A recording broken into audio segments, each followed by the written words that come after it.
एक घने जंगल में एक शरारती बंदर चीकू रहता था। चीकू को दूसरों को तंग करने और मजाक आड़ाने में बड़ा मजा आता था। कभी हाथी की सूंड में फूल डाल देता, कभी जराफे की गर्दन पर गुदगुदी करता और कभी हिरन के सींगों पर केले लटका देता।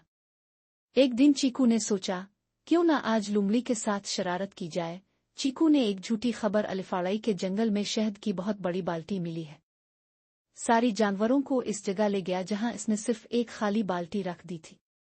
सब जानवर बहुत नाराज हुए, खास तौर पर भालू जो शहद का बहुत शौकीन था।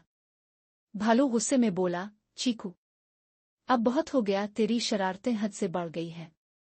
अगर तुम मुआफी ना मांगे तो हम सब तुझे अपनी पार्टियों में बुलाना बंद कर देंगे। चीकू को वाकई अफसोस हुआ।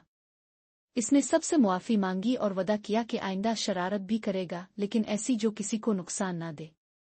इस दिन के बाद चीकू ने अपनी शरारतों को हंसी खुशी में बदल दिया। अब वो सबको हंसाता था लेकिन किसी को रुलाता नहीं था। सबक: शरारत में मजा तभी है जब किसी का दिल ना दुखे। दूसरों की खुशी का ख्याल रखना असल शरारत की खूबसूरती है।